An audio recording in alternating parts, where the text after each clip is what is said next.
Boa tarde a todos e a todas. E aí, galera lá de cima, beleza?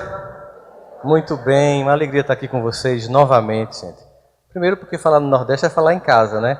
Então toda coisa que eu falar vocês vão entender, né? Tem que traduzir. Só não consigo fazer esporte para falar o S de Recife. Mas é uma alegria estar aqui com vocês. Só que antes mesmo de falar, eu queria falar para vocês de um projeto chamado Fraternidade Sem Fronteiras. Vocês já devem conhecer bastante o projeto, mas ele agora adotou uma causa muito interessante. Não por acaso, o Brasil foi o país que descobriu a relação do Zika vírus com a microcefalia.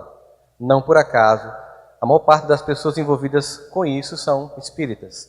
E hoje, eu trouxe aqui uma amiga querida, que é referência mundial em microcefalia, tem 2 doutorados na área, foi convidada pelo governo da Inglaterra para ir morar lá e ficar na Universidade de Londres, mas disse: eu tenho um compromisso com o meu país. E ficou.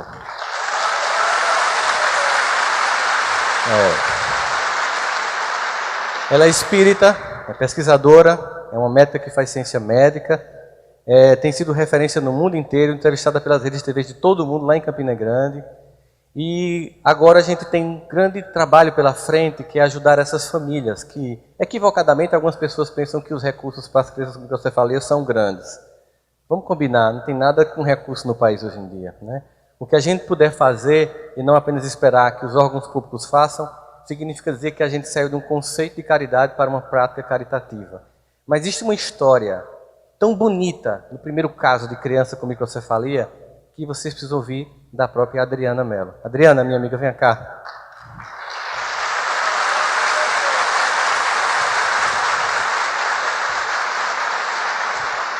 Conta aí um pouquinho da história pra gente, Adriana, que o pessoal vai se emocionar, porque eu toda vez me emociono. Boa tarde, obrigada a todos, obrigada a Rossandro, obrigada ao CIMESP pelo espaço. Estou nervosa, é imensa. Eu vou falar um pouco do que a gente tem enfrentado, para vocês entenderem melhor o que é o dia a dia dessas crianças. Então hoje, o maior desafio dessas mães não é os seus filhos, não são as dificuldades, mas como suprir. Eu acho que o Zika vírus ele nos mostrou uma grande realidade. Nós não damos assistência às crianças com necessidades especiais. Não apenas às crianças com Zika vírus. Nós fazemos de conta que damos assistência. E aí as necessidades são grandes, eu não vou me deter nelas porque eu teria que falar aqui 1 hora. Então, para vocês terem uma ideia, a grande maioria das famílias, das mães, deixaram de trabalhar. Essas crianças, a maioria engasgam, a maioria tem crises convulsivas. Quem deixaria um filho tranquilo para ir trabalhar? Então, a maioria teve que deixar de trabalhar. Se o pai trabalha, se não trabalha, não tem direito ao benefício. Os remédios são caríssimos e o SUS não cobre. Agora, só Pernambuco conseguiu uma das medicações, que é caríssima. Então, a maioria não tem acesso, eles estão gastando em torno de R$1.000 de medicamento. A maioria das famílias estão endividadas em farmácias. O que é que nos surpreendeu? Quando a gente começou a ver os casos, como médica, a gente achava que essas crianças iam ser as crianças vítimas de paralisia cerebral graves, que mal saíam de uma cama. E a gente começou a ter surpresa. Primeiro, como espírita, com aquela velha história na cabeça, que esses espíritos eram espíritos devedores. A gente ficou pensando, como é que elas vão ser recebidas pelas famílias? Elas foram tão bem recebidas. Elas recebem e exalam tanto amor, que hoje eu duvido que elas sejam crianças. Hoje eu duvido que elas sejam crianças devedoras. Talvez devedores somos nós, que temos que trabalhar com elas e aprender um pouco. E a gente também não esperava essa interação que a gente está vendo. Então, o início foi difícil como médica. Ao mesmo tempo que Pernambuco estava vendo as crianças já que nascer, nós estávamos vendo as nossas crianças dentro da barriga. E o meu papel é muito difícil. Meu papel é de derrubar os sonhos. Você vai lá fazer uma ultrassonografia, planeja seu filho bem, e sou eu que tenho que dizer que não está bem. E aí isso foi difícil, porque a gente começou a ver essas cenas. E a gente viu que a gente não poderia ficar só dando resultado. A gente tinha que ir além, a gente tinha que abraçar e conversar. E quando essas crianças nasceram, se o compromisso com as mães já tinha sido estabelecido, a gente foi conquistada por isso. Que às vezes a gente não conseguia enxergar olhando, mas que as máquinas registravam com muito carinho a troca de olhar dessas crianças para com a equipe. pedindo e agradecendo pelo carinho que estava sendo recebido. E muitas vezes eu me deparei com situação que eu dizia, eu não quero olhar para o olho dessa criança, porque são casos difíceis, não moram perto da gente e vai ser difícil tomar conta. Como foi o caso de Zé Pedro. Com 1 ano e meio, já tinha sido extremamente pesquisado, publicado, mas ia morrer de desnutrição, porque ninguém tinha coragem de parar e perguntar se ele precisava de algo. Ele estava precisando de leite e suplemento. E aí foram muitos casos e a gente decidiu que a gente não ia ficar só na pesquisa, a gente ia além. A gente não ia cruzar os braços, a gente não ia ficar acomodada dizendo que elas já tinham um benefício e elas podiam se virar, porque a realidade é muito diferente. E mais difícil ainda foi ver o nosso primeiro caso, Catarina Maria. Vocês vão ouvir que a mãe vai, aqui está sem som, mas a mãe vai mandar parar e ela para. Brincando de estátua. E aí isso nos acordou. Minha gente, essas crianças não são a geração perdida. Elas vão se tornar se a gente continuar cruzando os braços. Catarina nos mostrou isso. Por que Catarina evolui tão bem? A mãe é fisioterapeuta. Ela faz terapia todos os dias. E aí a gente vê a diferença. O que é que o acesso pode mudar na vida de uma criança. E a gente faz parte de vários grupos, vou passar rápido, mas mostrando a dificuldade dessas mães. São crianças que às vezes chegam no hospital e o hospital recusa receber, porque não é da cidade, porque não faz urgência, porque não sabe o que fazer. E elas ficam de hospital em hospital. São mães que fazem a conta de quanto recebem e no final não tem dinheiro nem para pagar a feira. E aí, como a gente está no evento espírita, e o que é que o espiritismo tem a ver com isso? Eu vou contar 2 histórias, das inúmeras que a gente tem. A Alessandra queria muito filho homem, tinha 4 filhas mulheres. Engravidou de Samuel. Quando descobriu que estava grávida, descobriu também que o bebê estava com microcefalia. Pensou em abortar. Colocar para fora. Chegou aí na maternidade pública para saber se tinha esse direito. Mas ela foi o caminho todo, rezando e pedindo a Deus um anjo. Porque, na realidade, ela não queria interromper a gravidez. Mas ela tinha medo de que seu filho fosse um monstro. Chegando na maternidade, uma enfermeira disse que ela não tinha direito a abortar. Mas perguntou se ela queria conhecer uma criança que tinha acabado de nascer. Ela, na hora, disse que não queria. Aí depois lembrou que ela tinha pedido um anjo a Deus. Ela disse que sim. Foi e colocou a pequena Laís no colo. E aí ela viu que a criança não era um monstro. Que seu filho ia ser daquele jeito, só tinha a cabeça um pouco menor. E hoje a Alessandra luta contra o aborto. Foi inclusive para o STF pedir para que não fosse aprovada a lei de aborto baseada nas crianças com microcefalia.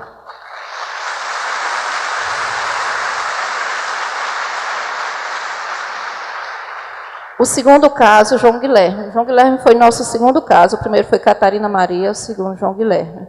Desde o começo, Jéssica queria muito o filho homem também. Já tinha a pequena Samara e queria muito o filho homem. Jéssica é do interior do Nordeste, cidadezinha bem pequenininha do interior da Paraíba.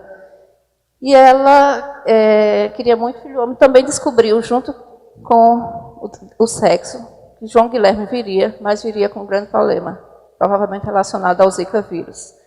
Coletamos o líquido, foi comprovado que era o Zika. Mas no caso de Jéssica, de João Guilherme, o vírus tinha causado uma sequela muito grande. E a gente sabia que João Guilherme não sobreviveria. Passamos 20 semanas preparando Jéssica para essa situação. Quando João Guilherme nasceu, ela foi lá na UTI, viu que ele estava todo entubado, cheio de sonda, e entregou o filho na mão de Deus, porque sabia que ele não ia sair daquela situação. Desceu para a enfermaria. Quando chegou na enfermaria, ligaram, pedindo para ela subir, que o filho tinha acabado de desencarnar. Chegando lá, ela colocou João Guilherme no colo, ainda quente, sem vida, mas já sem nenhum aparelho. E ela disse que naqueles minutos, ela fez tudo que uma mãe quer fazer por um filho.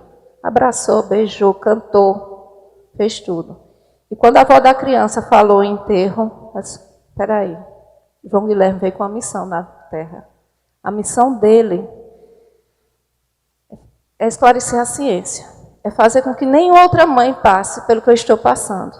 Olhou para minha irmã, que é da equipe, e disse, doutora, eu quero doar o cérebro de João Guilherme para pesquisa. E João Guilherme foi o primeiro cérebro estudado. Meses depois, ela me liga. Doutora, acordei com meu marido chorando, foi um sonho estranho. Eu disse, o que é que houve? Ele estava no julgamento de João Guilherme. Mas João Guilherme não era bebê, era um adulto. E era um julgamento muito longo, muito difícil, muitas acusações. E ele olhava, depois de muito tempo, ele era absolvido. E ele chegava para mim, com todas as provas contra ele, e com um buquê de rosas, e me entregava. E depois ia em direção à porta, onde só tinha luz. Então, a gente que é espírita, a gente sabe o que aconteceu. Aquele gesto daquela mãe, no momento de dor, que ela tinha todo o direito de ser egoísta, onde ela pegou o cérebro do bebê dela e doou para a ciência, foi capaz de, provavelmente, pagar muitos e muitos pecados daquele seu filho. E ela agora está grávida de novo. Miguel. Provavelmente João Guilherme voltando, dessa vez perfeito. E aí, diante de um gesto tão grandioso dessa mãe, eu fiquei pensando, e se fosse eu? Eu teria doado? Provavelmente não. Eu teria sido egoísta. E quantas vezes, por egoísmo nosso, a gente prejudica alguém que a gente ama? Então, essa mãe me ensinou muito. Me ensinou que a gente, às vezes, precisa sair da nossa zona de conforto para poder não prejudicar os que a gente ama. Para finalizar, o que a gente precisamos? A gente precisa de tudo. O nosso sonho, que se concretizou, e todo mundo disse, Adriana, vai a Brasília. Eu já fui. Rossandro sabe disso. Rossandro, quando resolveu nos apoiar, é porque ele é um amigo pessoal, e ele ia muito lá em casa, e me via, muitas vezes, zangada, chorando, revoltada, porque eu não me conformava. E aí eu já fui para vários lugares, que não adianta nem estar falando, e a gente só recebia não. Até que em fevereiro desse ano, no evento espírita de Goiânia, o Rossandro nos levou, e a gente teve os mesmos 10 minutos, e Goiânia transformou nossa vida. Então, além de a gente ter conseguido doações o suficiente para sonhar com o nosso primeiro centro de apoio às crianças, a gente também recebeu o apoio da Fraternidade Sem Fronteiras, através do nosso amigo Wagner. Então, em 1º de fevereiro, quando a gente resolveu parar de reclamar, parar de esperar pelas autoridades, e com a ajuda de Rossandro, em busca da solidariedade humana, a gente inaugurou o nosso centro em 1º de julho. Hoje são 130 crianças atendidas com assistência de primeiro mundo.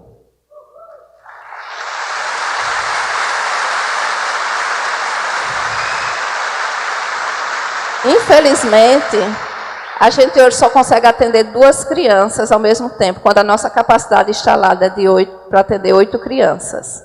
Então, nós queremos mostrar que esse é o modelo que funciona, para torná-la uma política pública. Mas, para isso, a gente tem que mostrar que funciona. Então, estamos pedindo para que vocês não achem que essas crianças têm assistência que precisam. Não, elas não têm. Quem puder ajudar, baixa aí no stand da Fraternidade, apadrinhar as nossas crianças, ou fazer doações em qualquer valor, porque a gente precisa muito e a gente está querendo expandir. Como estamos em Pernambuco, vale a pena também vocês conhecerem a União Mãe de Anjos. Esse mês, 4 crianças de Pernambuco morreram por falta de assistência. Então, a gente está falando de Pernambuco, é um estado que tem uma saúde bem melhor quando se comparado ao resto do Nordeste. Mesmo assim, crianças estão morrendo. É isso. Lembrando o nosso princípio maior, fora da caridade não há salvação. Obrigada.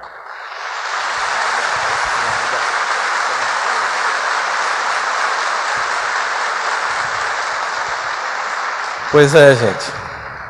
O que é que faz uma pessoa que resolve se mover? O que é que acontece, né? Quando a gente sai da zona de conforto e se move. Eu gosto de chamar a Adriana para fazer essa fala, só que eu fico muito emocionado antes da palestra toda vez. Porque mexe muito, né, com a gente. Mas a gente vai falar de um tema que, ao mesmo tempo, é muito agradável, em vários sentidos, embora para muitas pessoas possa ser motivo de dor. E eu diria que talvez seja justamente por isso, porque é motivo de dor e é agradável, que é família. Sobre família tem várias piadas, né? As pessoas contam um monte de coisa sobre família. As pessoas contam piadas sobre sogra, contam piadas sobre casamento. Alguns dizem que casamento é uma tragédia em 2 atos, civil e religioso. As pessoas falam de várias coisas, mas elas deixam de dizer as coisas mais interessantes. Elas deixam dizer, por exemplo, que todas as pesquisas feitas sobre casamento, sobre vida a dois, mostram algumas coisas interessantíssimas. Por exemplo, pessoas casadas, elas vivem mais tempo do que pessoas solitárias. Pessoas casadas têm mais senso de felicidade do que pessoas solitárias. Então as pessoas sempre acham que o casamento é uma obrigação, que a família é uma obrigação, ou então muitas vezes as pessoas reclamam, dizem assim que o que acabou o casamento foi a rotina. E quando a gente percebe que, na verdade, a pergunta primeira que a gente faz, existe alguma coisa na vida sem rotina? Será que uma celebridade, por exemplo, um cantor famoso, internacional, será que ele tem rotina? Qualquer coisa na vida tem rotina. Mas qual seria então a função, pensando agora como espíritas, da família? Por que nós nascemos nela? Por que, por exemplo, que o próprio Jesus precisou desse aconchego inicial, chamado família, para se preparar para a sua tarefa, para a sua missão, para cumprir aquilo que os profetas todos diziam, que viria um Messias e que a partir dali tudo faria sentido? É que a família é o lugar onde a gente foge às características fundamentais, essenciais, para que a gente possa finalmente vencer e ser feliz. Mas certamente nós sabemos que nem sempre todo mundo que nasce na família... Bem, dá para imaginar o que eu ia dizer? Nem todo mundo que nasce na família a gente acha legal. Muitas vezes a gente pensa assim que eu desencarnar, eu quero chegar lá em cima para perguntar o que danado foi que essa pessoa veio fazer na minha casa. Ou, assim que eu desencarnar, eu vou perguntar onde eu estava com a cabeça quando eu casei com aquela peste. Né? E a gente sempre fica pensando que talvez a grande tragédia seja a energia que cada um de nós gasta no ambiente familiar tentando mudar o outro. Pergunta que mais me é feita no consultório, ou aliás, a proposta que mais me é feita no consultório é assim: eu vim aqui para você me ajudar a mudar o meu marido. E eu sempre digo assim, se eu conseguir isso, a gente lança um livro, Como Mudar o Meu Marido. E vai vender mais que a série Harry Potter inteira. Porque, na verdade, nós gastamos muita energia tentando modificar o outro, esquecendo que o ambiente familiar, cada um de nós tem uma tarefa individual, que ela se concretiza nesse coletivo chamado lar. Esses desafios e essas pessoas que são colocadas na nossa existência, elas são colocadas por necessidade nossas e delas. E a gente precisa entender que em qualquer relacionamento, a começar por esse que é o principal de casa, esse conselho de Paulo é fundamental. Vamos ver tudo, mas vamos reter o que é bom. Todos nós temos virtudes e todos temos defeitos. Quando a gente casa, por exemplo, tem dia que a gente não imagina como é que a gente vai aguentar o resto da vida todinha com aquela pessoa. Mas também, na maior parte das vezes, a gente imagina, eu não conseguiria viver sem essa pessoa. As pessoas mudam a nossa trajetória e nós mudamos a trajetória dela. Nós estamos aqui para desenvolvermos juntos competências e desenvolvimento emocional. Mas, venhamos e convenhamos, não é um desafio fácil. Por isso nós poderemos pensar em algumas coisas comuns que acontecem para entender a diferença desse universo masculino e feminino, que é ambiente inicial para a formação de um lar. Primeiro, então, seria analisar a vida a dois, para depois analisar a vida em família, que é o fato de que os cérebros humanos, aliás, a psique humana, ela tem níveis de compreensão da realidade diferentes. Independente de ser um casal homoafetivo ou heterossexual, alguém assume um papel do feminino e do masculino enquanto psique.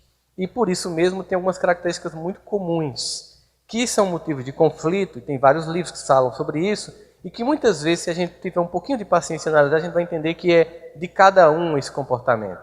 Por exemplo, os homens, eles têm dificuldade de fazer coisas ao mesmo tempo. Mulher consegue fazer mais de uma tarefa ao mesmo tempo e o homem faz uma coisa de cada vez. Por exemplo, se o homem estiver atendendo o telefone e a esposa disser assim, diga à sua mãe isso, isso, isso, isso, ele vai puxar o telefone e vai dizer invariavelmente o seguinte: ou você fala ou eu escuto ela. Tanto que quando o telefone toca, a gente pede para baixar a TV. A cena de uma mulher é o seguinte, ela consegue, por exemplo, ficar com o telefone celular aqui enquanto cozinha, vendo Ana Maria Braga, conversando com a amiga, e o menino puxando, mãe, ou mãe. E ela consegue atender essas demandas todas. Qual é o natural, então, da mulher? Ela cria uma expectativa de que a gente também tem essa habilidade. Talvez, num planeta em que nós sejamos mais avançados, a gente consiga. Por enquanto, não. Porque, aliás, a gente sempre vê nos romances espíritas que as mulheres vão para o plano superior e os homens vão para o umbral. Lívia sobe, Públio desce. A mãe de André Luiz sobe, André Luiz desce com o pai. E as mulheres ainda vão resgatar a gente no plano espiritual inferior com um risinho. Vem, alma atrasada. Né? Eu te levo para a luz. Eu tentei na terra. Eu não consegui. Né? Eu tentei na terra, mas agora eu vou conseguir. Isso quer dizer o seguinte, que no casamento, as habilidades, elas não concorrem. Elas se somam. As habilidades não é que exista um melhor que o outro, um mais capaz do que o outro, ou inferior ao outro. Não, simplesmente, nós somos sempre melhores juntos do que separados. É um desafio constante que implica a capacidade de olhar para o outro como alguém que chega na minha vida e agrega e não compete. É sair de uma visão de escassez para uma visão de abundância. As características do masculino, elas foram forjadas ao longo do nosso desenvolvimento. Porque os homens, eles precisavam de foco. Eles precisavam, desde o início, de ter foco naquilo que eles iam fazer, pelo risco que havia muito grande em sair para caçar. Então, quando a gente saía para caçar, a gente não podia ter distração. Se você sai com arma de madeira ou uma pedra lascada para caçar um animal maior que você, junto com outros companheiros, você tem que desenvolver duas habilidades neurológicas clássicas. Primeiro, foco. Você vai na savana e não dá para parar e fazer que rosa linda! Que esse movimento implica que você vira caça e não caçador. O bicho vem e pega você. Além disso, você anda e depois tem que saber voltar para a tribo. Sem Waze. Sem GPS. Então os homens desenvolveram uma habilidade de localização geográfica, de foco. E essas coisas no lar ou na ciência se complementam. Obviamente que muitas vezes, pela mulher ter essa capacidade de um cérebro plural, no sentido de várias atividades ao mesmo tempo, cria expectativas sobre o homem quando ela pensa em jogar uma verde. Né? Assim, meu marido nunca me deu rosas. Aí eu fiz, você já pediu? Ah, mas não tem graça pedir. Ele deu quando era namorado? Não. E por que você acha que ele vai dar agora? Peça, criatura. Ah, mas é sem graça. Eu digo, ó, decide, você quer a rosa? Quer. Você pede. E quando ele der, você finge que é surpresa. E aí, ele vai achar legal a sua reação e vai pensar, pô, ela gosta de rosa. Cai a ficha devagarinho, mas cai. A gente não consegue ler subtítulos, sublegendas. Não joga uma verde para marido não, que apodrece e não cai. Você tem que botar a legenda, por aqui. Entende? Por quê? Porque o cérebro masculino ele é muito focado, né, em coisas muito específicas. E às vezes a gente percebe que esse conflito faz com que muitas mulheres se magoem com os maridos e vice-versa pelas exigências mútuas que um tem sobre o outro. A mulher tem, ao contrário, não que toda mulher tenha dificuldades de se localizar do ponto de vista geográfico. Tem casais que é o contrário. A mulher é altamente capaz de se localizar na geografia, o homem é que é meio perdido no trânsito. Mas na média, os homens são mais capazes de localização. Mas a mulher desenvolve a chamada localidade emocional. A leitura que ela faz do mundo é uma leitura emocional, porque desde criança a menina é estimulada a expressar sentimentos, enquanto que o menino é estimulado a embotar sentimentos. Que a gente muito ouvia na infância, né, Stanley? Menino não chora. Homem não chora. Eu lembro que eu fui assistir o filme Nosso Lar, lá em Campinas, a gente alugou uma sala de cinema, foi todo mundo do movimento espírita. Eu entrei, começou o filme e o povo olhava para mim, para ver se eu ia chorar. Eu cometi a idiotice de não chorar. Fiquei com dor de cabeça, porque segurava o choro. Eu saí com dor de cabeça, eu tive que locar o filme para chorar as duas vezes, a primeira e a segunda, para sair. E hoje é o seguinte, eu choro, deixo vir, eu choro até assistindo Procurando Nemo. Eu acho emocionante, sabe? Essas coisas que mexem com família, porque a vida a gente tem que deixar as emoções vir, mas foi difícil, porque eu vim de um treino, homem não chora, menino não chora. Menina, o que é que você tem, meu amor? Conta para papai. Isso é uma coisa mais incomum de dizer com o menino. Hoje mudou mais, é mais comum isso acontecer. Mas aqui a gente percebe é o seguinte, isso vai criando essa leitura emocional da mulher. Vamos a um exemplo da leitura emocional da mulher. Ela chega numa festa, imagina aqui um evento como esse centro de convenções, todo mundo ali na livraria, na recepção, você vem com sua esposa, com sua namorada, e ela faz assim, ó.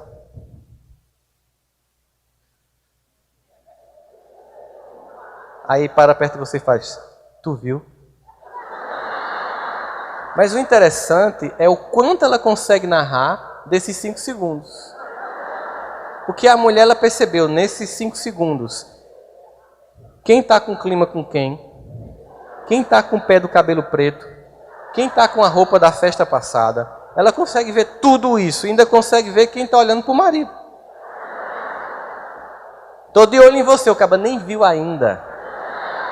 O que foi? Tem uma bichota ali, cadê? O cara já olha. Então, ó, silêncio. Observação e silêncio. Se ele reagir, aí você age, né? Então, essa localidade emocional da mulher ela é muito rica, por exemplo, porque no lar, a esposa ela tem uma capacidade de ser uma embaixatriz da paz.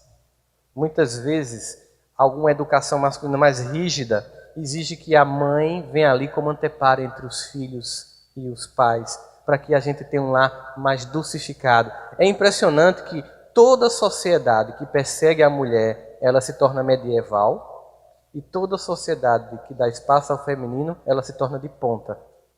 É incrível isso. Porque negar a contribuição do feminino no desenvolvimento da família é negar uma função sem a qual nós não conseguiríamos funcionar.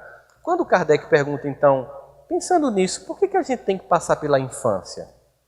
Passar pela infância, nascer numa família e criar dependência. Qual seria essa finalidade? Por que nós temos que encarnar cada vida criança?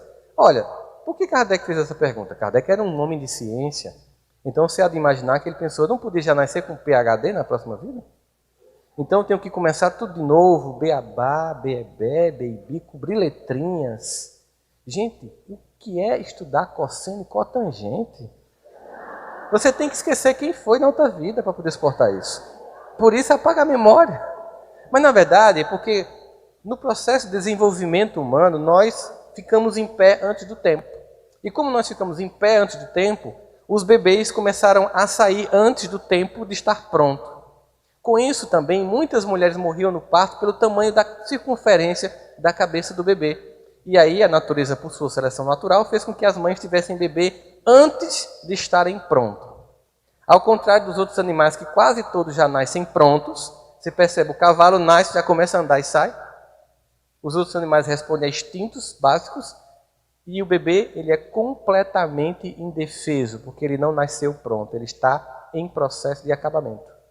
Mas aí o que aconteceu com isso? Era uma estratégia espiritual. Porque nesse período da infância, quando Kardec pergunta por que precisamos passar pela infância, é dito o seguinte: porque é necessário que a criança receba daqueles que cuidam, e a resposta não é dos pais, viu? É daqueles que cuidam, as informações necessárias para imprimir novos valores. É engraçado que só 100 anos depois, um pesquisador descobriu a chamada teoria do imprinting.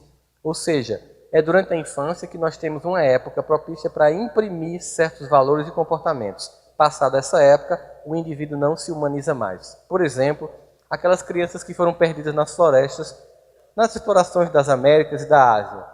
Elas eram criadas por lobos, ou por gorilas, ou por macacos. Quando elas eram achadas novamente, eram trazidas de volta para a civilização, elas não conseguiam mais se humanizar. Não aprendiam uma língua, não aprendiam a se relacionar com as pessoas e não aprendiam mais expressões faciais humanas, porque a época de imprimir isso tinha passado. Olha que lição nos dá isso aí, essa pesquisa, colaborando 100 anos antes, Kardec, na resposta que recebe dos espíritos, é o momento em que temos mais suscetibilidade para imprimir novos valores. E o que é isso? Plasticidade neurológica. Criança nasce, você pode imprimir valores, e aí depois, quando ela completa ali a pré-adolescência, os instintos anteriores da vida passada começam a eclodir e ela entra numa crise. A crise é entre o que ela quer repetir enquanto espírito e o que ela recebeu nesta vida. De modo que quanto mais valores eu dou ao meu filho, mais eu faço com que ele esteja pronto para, na hora da eclosão dos instintos anteriores, entrar numa crise e optar pela nova criatura e não a velha, para que a lei do progresso opere, dando aí uma profunda responsabilidade sobre pais e educadores. E o grande drama que nós temos hoje é uma profunda falência de muitos pais que, na maioria das vezes, com a melhor das intenções, não constroem as melhores habilidades nos seus filhos, porque imaginam que amar seria provê-los de tudo e evitar toda dor e propiciar todo o padrão de consumo que a criança queira. E nós temos aí um conjunto de crianças e de adolescentes completamente incapazes. Recentemente, pipoca o índice de suicídio entre crianças e adolescentes. Nos Estados Unidos, no ano passado, em dezembro, foi publicado um artigo em que se localiza dizendo que hoje, lá, o suicídio de crianças entre 10 e 14 anos mata mais do que acidente de carro. E por que isso aconteceu? Por que quando um jovem acaba o namoro, ele se mata? Não pude escutar Pablo? Todo mundo aqui roeu, não é? Então por que você está tão fragilizado que certas decepções que nós tínhamos que lidar no passado, hoje não são tidas com todo o aporte que nós precisamos ter? Porque os pais facilitam tanto a vida dos filhos que desestrutura o ego deles para dar resposta à própria vida. As coisas são tão fáceis que elas perdem o valor. Sabe o que é valor? Você sabe quando a gente ia gravar uma música? Vocês já gravaram música na adolescência de vocês? Como era o processo? Um gravador na frente da FM. A mão no rec play, quase tendo uma lé. A tarde inteira, para passar uma música. Lembrar dos acordes iniciais para pegar desde o começo. Mas nada parava por aí, porque depois que você finalmente conseguia que a música tocasse, nas 10 melhores do dia, fim da tarde, você tinha que começar a fazer preces. Para o locutor não dizer o nome da FM no meio da música. E ele sempre dizia na música que você estava gravando. E aquilo era uma relíquia que você rebobinava com caneta Bic e cristal. E que emprestava para o seu amigo para ele gravar, porque só depois saiu os sons 3 em 1. Que o gravador já estava dentro e você podia gravar imediatamente. E depois um som que tinha uma duplicação de fitas. E saiu o cassete reverse do carro, que ele lia indo e voltando. Tecnologia de ponta. Quando eu comprei o meu primeiro LP do RPM, que alguém me pedia, eu levava como uma relíquia, atravessava a rua com calma, escutava com o sujeito na casa dele para trazer de volta, para não arranhar.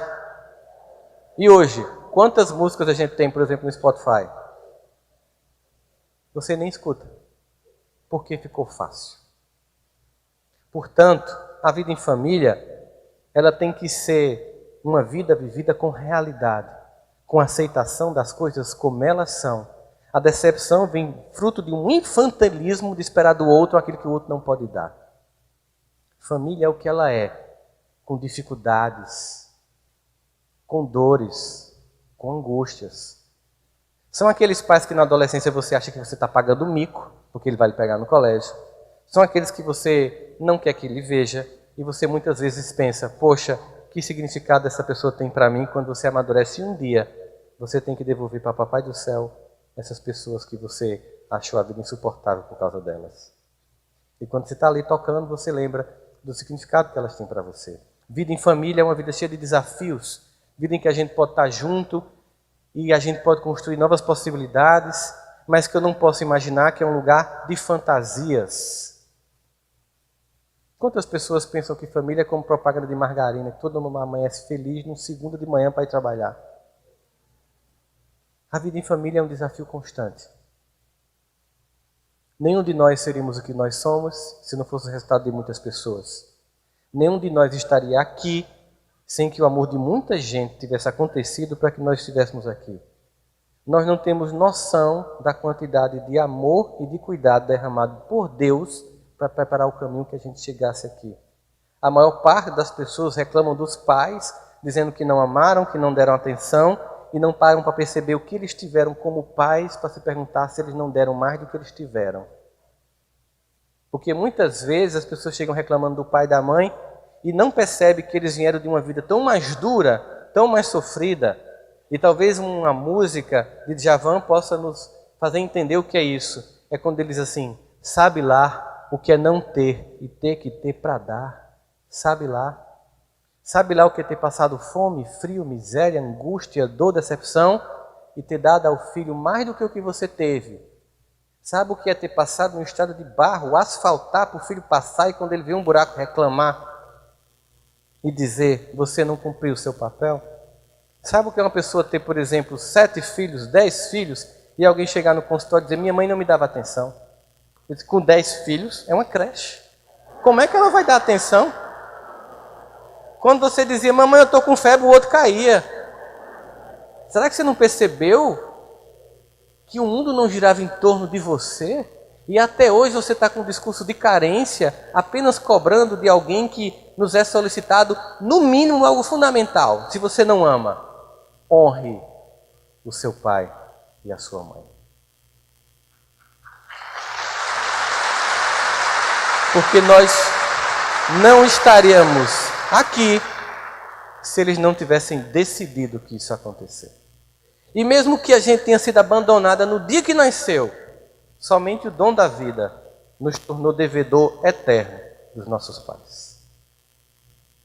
Quanto mais eu reclamo e tenho a minha lista das faltas, mais a minha interioridade é pobre e carente.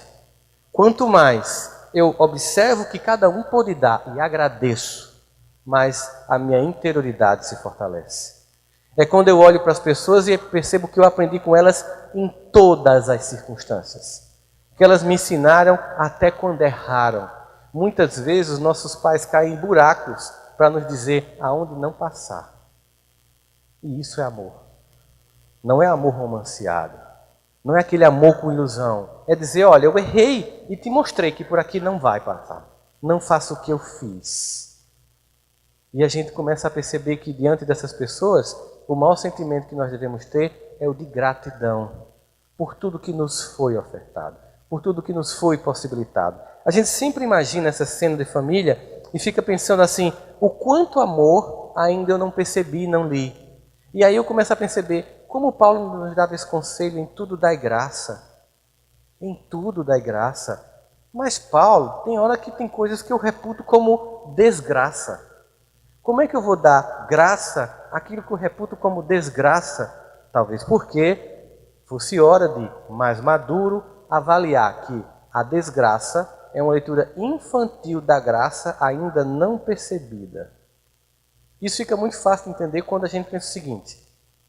Quantas vezes, nos momentos mais difíceis da nossa vida, nós pensamos assim, eu não vou suportar, eu não vou aguentar, eu não vou passar. E passou. E depois você descobriu uma coisa fantástica, que foi exatamente por ter passado pelo que você passou, que você se tornou quem você se tornou.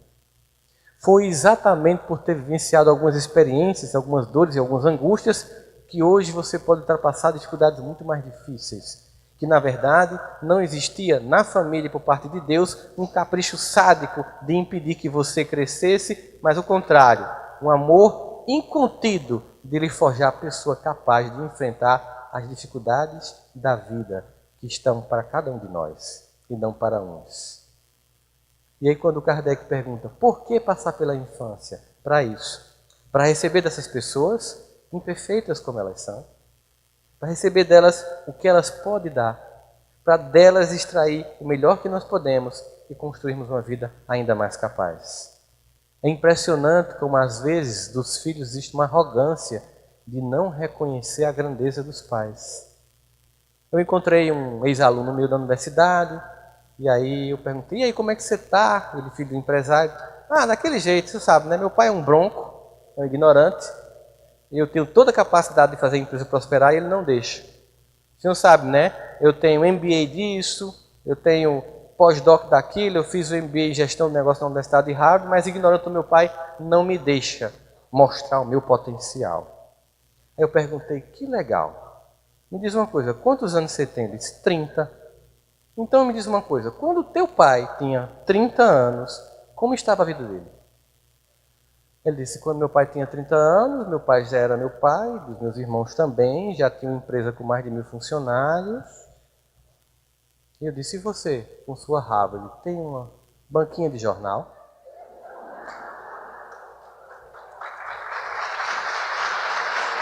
Então, seu pai é um ignorante, um homem com 2º grau, consegue construir tudo isso e você com sua Harvard não tem um banco de jornal. Você está me convencendo que seu pai é incompetente. Pensa novamente o que você está me dizendo. Se você olhar para o seu pai com a dignidade que ele merece, se você reconhecer a grandeza que ele tem, você vai receber a maior herança, que não é a empresa, mas a capacidade de sair do zero e fazer tudo. Essa é a maior herança que você recebe do seu pai. Se não, você vai ficar apenas com um negócio.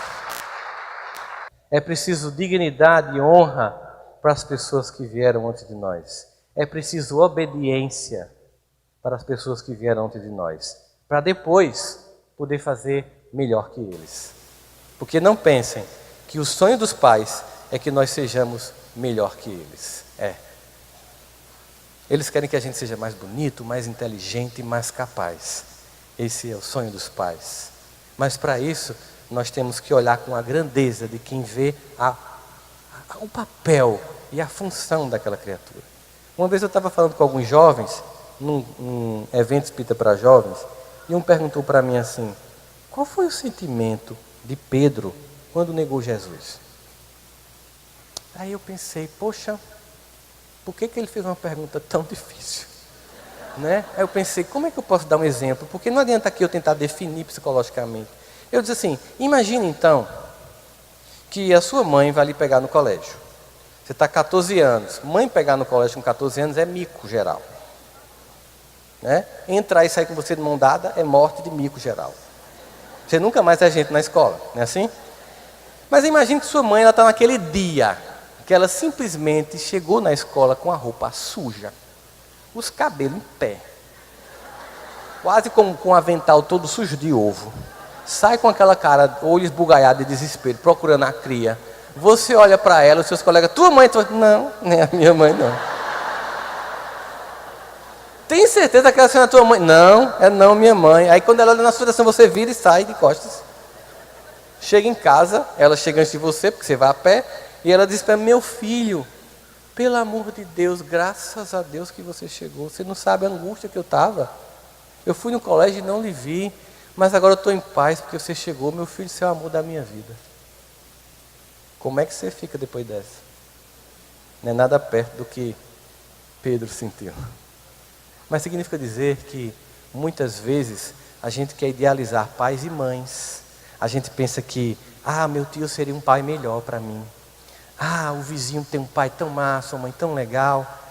E a gente nunca para perceber que o que nós precisamos, nós temos. E como seria bom se a gente parasse de reclamar, de dizer o quanto falta, de apenas apontar reclamação e lista de pedidos, para simplesmente, diante da vida, todo dia, agradecer pelo que nos foi proporcionado pela vida. Porque se nós tivéssemos capacidade de lembrar exatamente o que fizemos, nós iríamos dizer assim, Deus, você foi infinitamente misericordioso comigo. Eu não merecia tanto diante do que eu fiz. Mas a misericórdia de papai é assim, ela é infinita. Ela coloca anjos que antecipadamente chegam nas estradas da vida. Muitas vezes são pessoas difíceis. Não há como negar que tem pais e mães que são muito difíceis. Tanto é que no Decálogo de Moisés não nos é pedido amai o vosso pai e a vossa mãe. Mas é pedido honrai o vosso pai e a vossa mãe. Porque tem, por exemplo, nesse livro que eu estou lançando aqui hoje, As 5 Faces do Perdão, são 5 histórias de perdão, tem uma que é sobre abuso sexual. Não é fácil um relacionamento assim, não é fácil imaginar a vida depois disso, mas eu digo para vocês, não é o que acontece com a gente que destrói a gente, é como nós reagimos ao que acontece com a gente. Eu já atendi pacientes que se acharam sexualmente abusadas porque um dia o pai entrou sem camisa para trocar a fralda.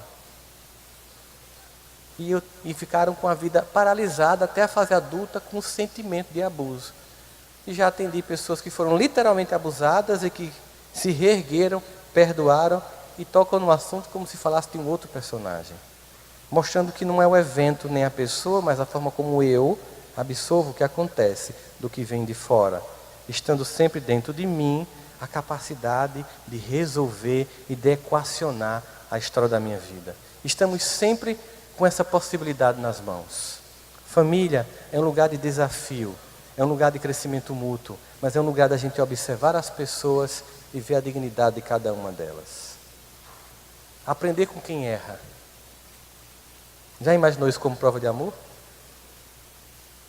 As pessoas caem em minas para mostrar para mim onde não pular, dizendo cada uma delas do seu jeito, do seu modo, implicando aqui que nessa trajetória eu construo esse leque de possibilidades e eu olho para as pessoas e delas eu tiro o melhor do que elas puderam me oferecer.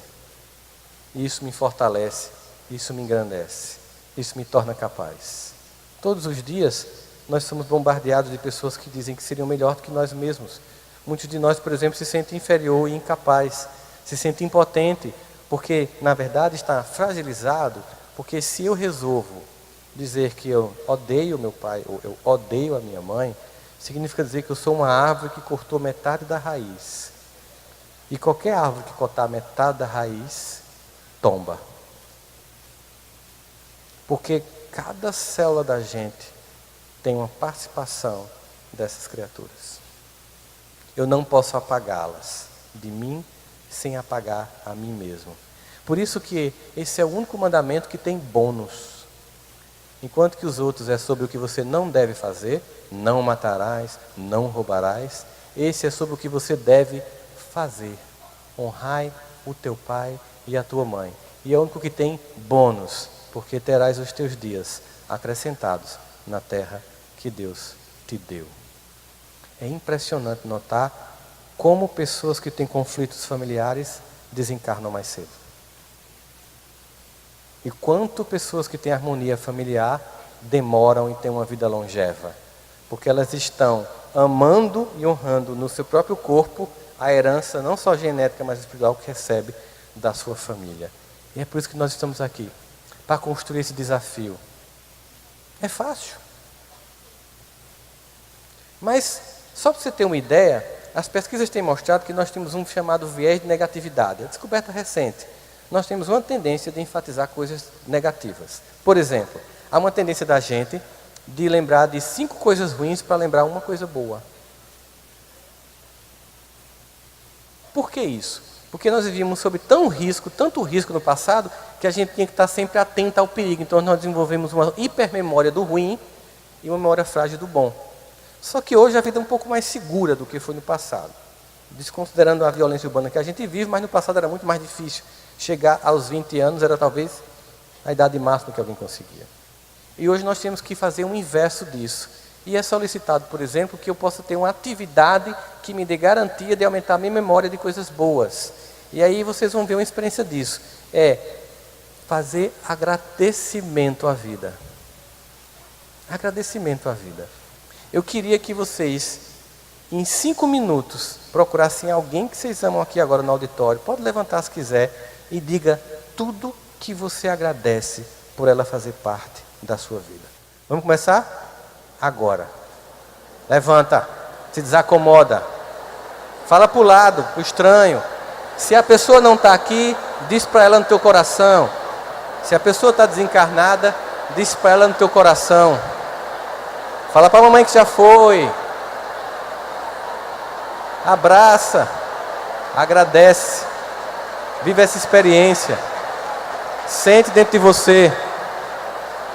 Aquela pessoa que não está aqui, desencarnou, fala com ela agora no teu coração. Agradece que você recebeu. Como faz diferença.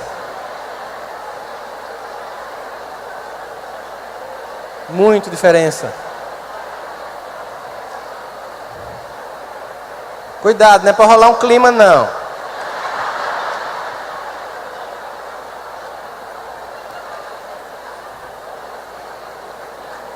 E aí? É legal?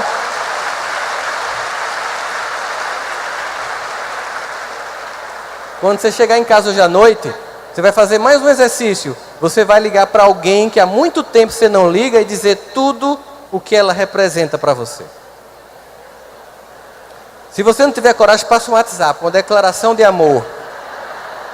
Você não tem noção do que isso vai gerar de amor na pessoa que receber. Cada linha daquele WhatsApp vai ser lido com lágrimas. E ela vai ter pela primeira vez um print na tela do amor. Como é que vocês estão se sentindo agora? Não mudou o clima? A gente tem que fazer isso de propósito. Tem que ser proativo no bem.